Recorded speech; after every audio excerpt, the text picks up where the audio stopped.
नमस्कार दोस्तों। आज हम आपको सुनाने जा रहे हैं एक ऐसी पौराणिक कथा जो सदियों से हमारी सनातन परंपरा में श्रद्धा और विश्वास के साथ सुनाई जाती आ रही है। नागपंचमी की कथा। ये कथा है राजा जन्मेजय के महाभयंकर सर्प यज्ञ की, जिसमें समस्त नागवंश के विनाश का संकल्प लिया गया था। यह कथा है एक तेजस्वी बालक आस्तिक मुनि की, जिन्होंने अपनी विद्वता, तप और सत्यनिष्ठा से न केवल नागों के प्राणों की रक्षा की, बल्कि यह सिद्ध कर दिखाया कि सच्ची श्रद्धा और साहस के आगे बड़े से बड़ा विनाश भी रुक सकता है। यही कारण है कि श्रावण मास की शुक्ल पक्ष पंचमी को हम नाग पंचमी के रूप में मनाते हैं। नाग देवता की पूजा करते हैं और उनसे अपने परिवार की रक्षा की कामना करते हैं। तो चलिए शुरू करते हैं ये अद्भुत, रोचक और प्रेरणादायक कथा, शुरू से अंत तक। कृपया वीडियो को अंत तक जरूर देखें और हमारे चैनल को सब्सक्राइब करना न भूलें। प्रथम भाग, कद्रू और विंता की कथा। सृष्टि के आरंभिक काल में प्रजापति दक्ष की दो पुत्रियां, कद्रू और विंता, का विवाह महर्षि कश्यप के साथ हुआ। महर्षि कश्यप अपनी दोनों पत्नियों से अत्यंत प्रसन्न थे और उन्होंने दोनों को वरदान मांगने को कहा। कद्रू ने वरदान मांगा कि उसे 1000 शक्तिशाली नाग पुत्र प्राप्त हों। विंता ने कहा कि उसे केवल 2 पुत्र चाहिए, परंतु वे कद्रू के 1000 पुत्रों से भी अधिक तेजस्वी और बलशाली हों। महर्षि कश्यप ने तथास्तु कहकर दोनों को वरदान दे दिया। समय आने पर कद्रू ने 1000 अंडों को जन्म दिया, जिनसे आगे चलकर 1000 नाग उत्पन्न हुए, जिनमें शेषनाग, वासुकी, तक्षक, करकोटक जैसे प्रमुख नाग सम्मिलित थे। विंता ने 2 अंडों को जन्म दिया। प्रतीक्षा करते करते जब विंता से रहा नहीं गया तो उसने एक अंडा समय से पहले ही फोड़ दिया। उसमें से अरुण नामक पुत्र निकला, परंतु उसका शरीर अधूरा था। क्रोधित होकर अरुण ने माता को श्राप दिया कि वो 500 वर्षों तक दासी बनकर रहेगी और दूसरे अंडे को समय आने से पहले न फोड़ने की चेतावनी देकर वे सूर्य के सारथी बनने चले गए। नियत समय पर दूसरे अंडे से महाबली गरुड़ का जन्म हुआ, जो आगे चलकर भगवान विष्णु के वाहन बने। द्वितीय भाग, शर्त और छल। एक दिन कद्रू और विंता ने समुद्र मंथन से निकले दिव्य अश्व उच्चैश्रवा को देखा। कद्रू ने विंता से शर्त लगाई कि उस घोड़े की पूंछ का रंग सफेद है, जबकि विंता ने कहा कि पूंछ पूर्णतः श्वेत है और उसमें कोई काला बाल नहीं। शर्त तय हुई कि जो हारेगी वो दूसरी की दासी बनेगी। कद्रू ने अपनी शर्त जीतने के लिए अपने नाग पुत्रों से कहा कि वे सूक्ष्म रूप धारण कर घोड़े की पूंछ में काले बालों के समान लिपट जाएं। अधिकांश नागों ने माता की इस अनुचित बात को मानने से इनकार कर दिया, जिस पर कुपित होकर कद्रू ने उन्हें श्राप दिया कि आगे चलकर जन्मेजय के सर्प यज्ञ में वे सब भस्म हो जाएंगे। परंतु कुछ आज्ञाकारी नागों ने माता की आज्ञा मान ली और घोड़े की पूंछ से लिपटकर उसे काला दिखा दिया। जब विंता और कद्रू घोड़े को देखने गईं, तो पूंछ काली दिखाई दी और विंता शर्त हार गई। इस प्रकार छल के कारण विंता को 500 वर्षों तक कद्रू की दासी बनकर रहना पड़ा।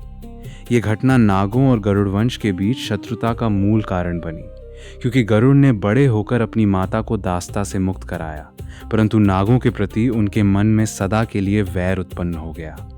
तृतीय भाग, जरत्कारु और आस्तिक मुनि का जन्म। आगे चलकर नागों के मन में यह भय बैठ गया कि कद्रू के श्राप के अनुसार भविष्य में उनका सर्वनाश निश्चित है।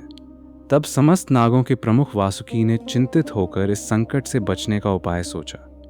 उन्हें पता चला कि यदि कोई ऐसा विद्वान ब्राह्मण जन्म ले जो भविष्य में नागवंश की रक्षा करे, तो श्राप का प्रभाव समाप्त हो सकता है। उसी समय जरत्कारु नामक एक महान तपस्वी ऋषि थे, जो आजीवन अविवाहित रहकर कठोर तप में लीन रहते थे। एक दिन उन्होंने अपने पितरों को उल्टा लटका देखा, जो एक पतली रस्सी के सहारे लटके हुए थे और वो रस्सी भी चूहों द्वारा काटी जा रही थी। पितरों ने बताया कि उनकी ये दुर्दशा इसलिए है क्योंकि जरत्कारु ने विवाह न करके वंश नहीं बढ़ाया। ये सुनकर जरत्कारु विवाह करने को तैयार हो गए, परंतु शर्त रखी कि उनकी पत्नी का नाम भी उन्हीं के समान जरत्कारु होना चाहिए, और यदि पत्नी उनकी किसी बात में विरोध करेगी तो वे उसे त्याग देंगे।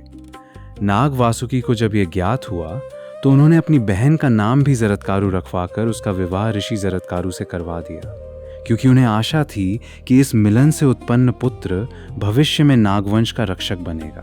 समय आने पर एक दिन जरत्कारु मुनि अपनी पत्नी की गोद में सिर रखकर सो गए। सूर्यास्त होने पर संध्या वंदन का समय हो गया, परंतु पत्नी असमंजस में पड़ गई कि पति को जगाए या न जगाए। अंततः उसने पति को धीरे से जगाया। इस पर जरत्कारु मुनि क्रोधित हो गए और अपनी प्रतिज्ञा के अनुसार पत्नी को त्याग कर पुनः तप हेतु वन में चले गए। जाते समय उन्होंने कहा कि उनकी पत्नी गर्भवती है और उससे उत्पन्न पुत्र महान विद्वान होगा।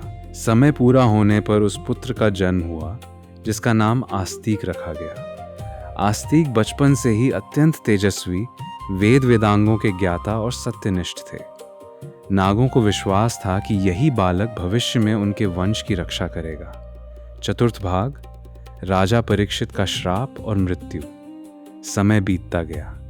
पांडवों के वंशज राजा परीक्षित हस्तिनापुर के राजा बने। एक दिन शिकार के दौरान वे एक तपस्या में लीन ऋषि शमीक के पास पहुंचे और प्यास से व्याकुल होकर उनसे जल मांगा।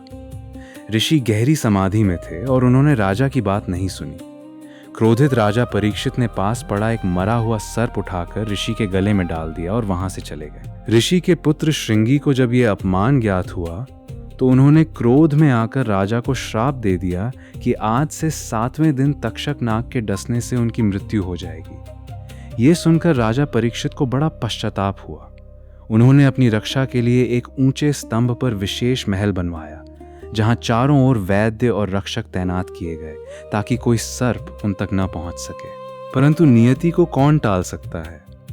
तक्षक नाग ने कीड़े का रूप धारण करके एक फल में प्रवेश किया, जो ऋषियों द्वारा भेंट स्वरूप राजा को दिया गया। राजा ने जैसे ही उस फल को उठाया, तक्षक अपने वास्तविक रूप में प्रकट हुआ और राजा को डस लिया, जिससे उनकी तत्काल मृत्यु हो गई। पंचम भाग, जनमेजय का सर्प यज्ञ। पिता की मृत्यु का समाचार सुनकर राजा परीक्षित के पुत्र जनमेजय अत्यंत क्रोधित हुए। सिंहासन पर बैठते ही उन्होंने प्रतिज्ञा ली कि वे तक्षक सहित समस्त नागवंश का सर्वनाश करेंगे। इसके लिए उन्होंने अपने राज पुरोहितों और ऋषियों की सहायता से एक विशाल सर्प यज्ञ का आयोजन करवाया। ये यज्ञ इतना शक्तिशाली था कि मंत्रोच्चार होते ही संसार भर के सांप स्वयं खींचे चले आते और यज्ञ की धधकती अग्नि में गिरकर भस्म होने लगे। हजारों नाग इस प्रकार काल के गाल में समा गए। भय से कांपता तक्षक नाग स्वर्ग के राजा इंद्र की शरण में जा छिपा, ये सोचकर कि इंद्र के संरक्षण में वो सुरक्षित रहेगा।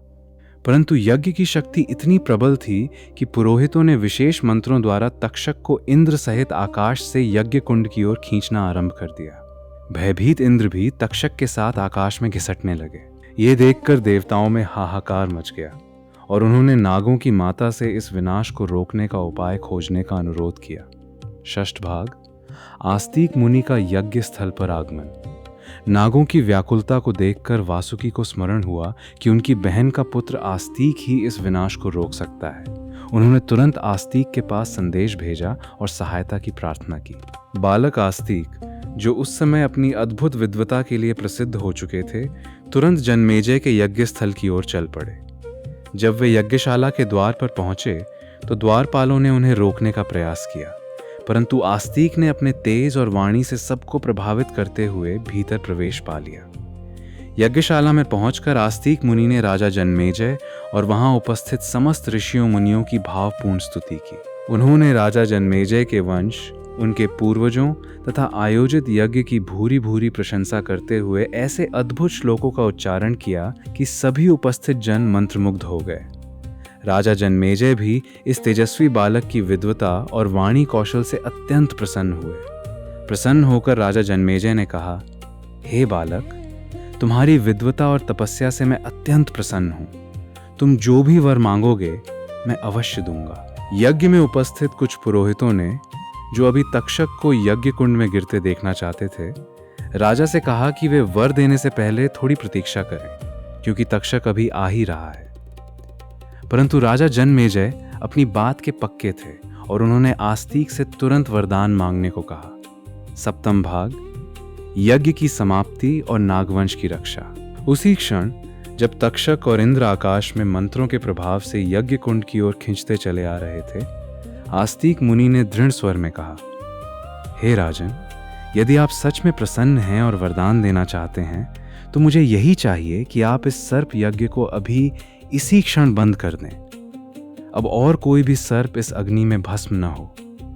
ये सुनकर राजा जन्मेजय क्षण भर के लिए असमंजस में पड़ गए, क्योंकि ये तो उनकी प्रतिज्ञा के विपरीत था। परंतु अपने दिए हुए वचन का मान रखते हुए और आस्तिक मुनि की महानता को स्वीकार करते हुए राजा ने तुरंत आदेश दिया कि यज्ञ इसी क्षण बंद कर दिया जाए। ठीक उसी पल जब तक्षक नाग यज्ञ कुंड में गिरने ही वाला था, यज्ञ की अग्नि शांत हो गई और तक्षक के प्राण बच गए। आकाश में देवता, गंधर्व और ऋषि मुनि सभी ने आस्तिक मुनि की जय जयकार की और उन पर पुष्प वर्षा की। इस प्रकार शेष बचे नागवंश का सर्वनाश टल गया और नागों ने चैन की सांस ली। वासुकी सहित समस्त नागों ने आस्तिक मुनि को अपना उद्धारकर्ता मानते हुए वरदान मांगने को कहा। आस्तिक मुनि ने कहा कि जो भी व्यक्ति इस कथा को श्रद्धापूर्वक सुनेगा या सुनाएगा, उसे सर्प भय से मुक्ति मिले तथा नाग देवता सदैव उसकी रक्षा करें। अष्टम भाग, नाग पंचमी की स्थापना। जिस दिन ये यज्ञ रोका गया और नागवंश की रक्षा हुई, वो दिन श्रावण मास की शुक्ल पक्ष पंचमी थी। तभी से इस तिथि को नागों के सम्मान और उनकी रक्षा के प्रतीक स्वरूप नाग पंचमी के नाम से मनाया जाने लगा। इस दिन लोग नाग देवता का पूजन करते हैं, उन्हें दूध, हल्दी, चावल तथा फूल अर्पित करते हैं और ये कथा सुनते सुनाते हैं। मान्यता है कि जो श्रद्धा पूर्वक इस दिन नाग देवता की आराधना करता है, उसके घर में सर्प भय नहीं रहता और परिवार पर नाग देवता की विशेष कृपा बनी रहती है। यह कथा भारतीय पुराणों की समृद्ध परंपरा का भाग है और पीढ़ी दर पीढ़ी नागपंचमी के अवसर पर सुनाई जाती रही है।